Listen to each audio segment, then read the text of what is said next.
श्री गणेश शारदः गुरुभ्यो नमः हरः ओं गुरवे सर्वलोकानां विषजे भवरोगिणां नदये सर्वविद्यानां दक्षिणामूर्तये नमः। ओं मातृभ्यो नमः, ओं पितृभ्यो नमः, ओं आचार्येभ्यो नमो नमः। ओं श्री गुरुभ्यो नमः हरः ओं।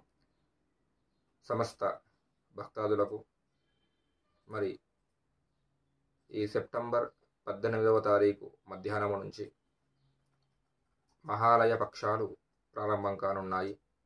ఈ మహాలయ పక్షాలు వచ్చేసి మనకు సెప్టెంబర్ 18వ తారీఖు నుంచి మధ్యాహ్నం నుంచి అక్టోబర్ 2వ తారీఖు వరకు ఈ యొక్క పక్షాలు ఉండబోతున్నాయి.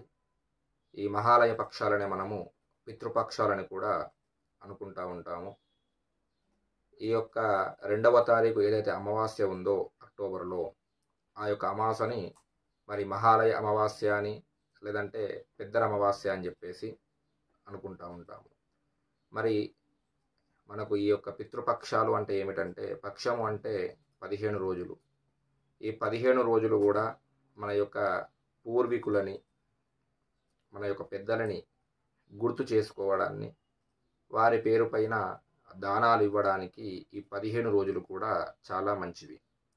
అయితే ఈ 15 రోజులు ఏమి చేయాలి మరి అనంటే, మన యొక్క పూర్వీకుల పేరు పైన సాహిత్యాలు ఇవ్వడము, వస్త్రాదానం చేయడము.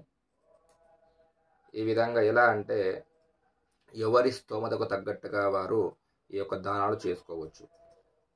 మరి ఎవరికి దానం చేయాలి అని అనుకుంటే, అర్చకులకు కానివ్వండి, లేదంటే ఒక పేదవాళ్ళకి కానివ్వండి, మీ యొక్క పూర్వీకుల పేరు పైన, పెద్దల పేరు పైన దానం చేసుకుంటే చాలా మంచి ఫలితాలు ఉంటాయి. అదేవిధంగా ఎవరి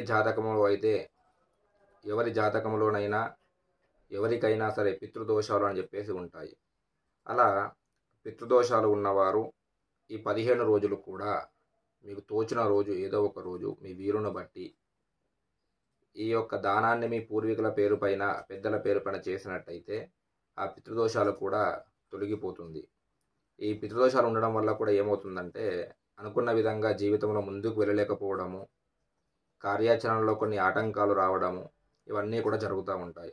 కాబట్టి మీ పూర్వీకుల పేరు పైన ఈ దానాలు చేసుకోవడం వల్ల అటు పితృదోషం కూడా తొలగిపోతుంది.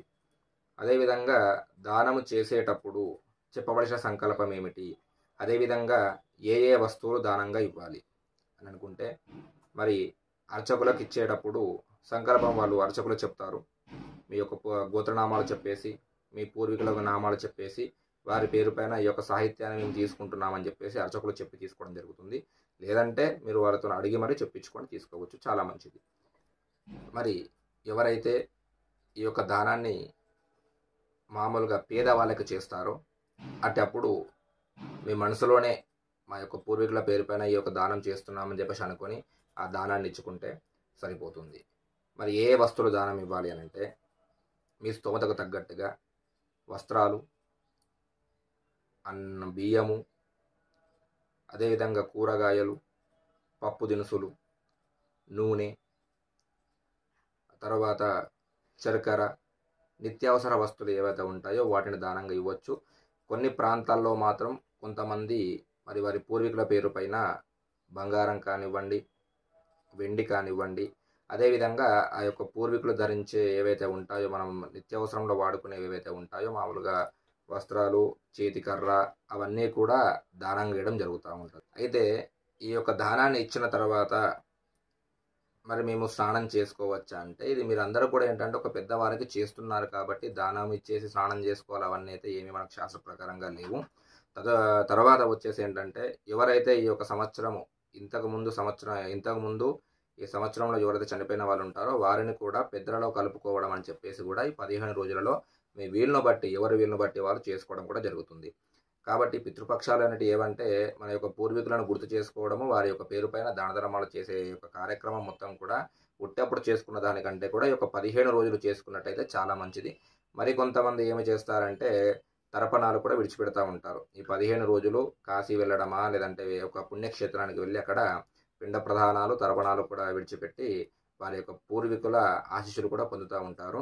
మరి ఈ యొక్క పితృపక్షములో మనము ఈ దానం ఇచ్చేటప్పుడు కానివ్వండి, లేదంటే పెద్దలకు చేసుకునేటప్పుడు కానివ్వండి, లేదా వారికి మొక్కేటప్పుడు కానివ్వండి ఏ స్తోత్రాన్ని పఠిస్తే మంచిది, ఏమనుకుంటూ మొక్కాలి అని అంటే ఒక చిన్న స్తోత్రం చెప్తాను వినండి. పితృనమస్యే నివసంతి సాక్షాద్యే దేవలోకేత మహీతలేవా తథా అంతరిక్షే చ సురారి పూజ్యస్తే మే ప్రతిచ్ఛంతు మనోపనీతం. ఈ యొక్క స్తోత్రాన్ని అనుకుంటూ మీ యొక్క పూర్వీకుల పేరుపైన దానము చేసిన వారిని పూజిస్తూ ఉన్నా చాలా మంచి ఫలితాలు వస్తాయి. ఓం శ్రీ గురుభ్యో నమః.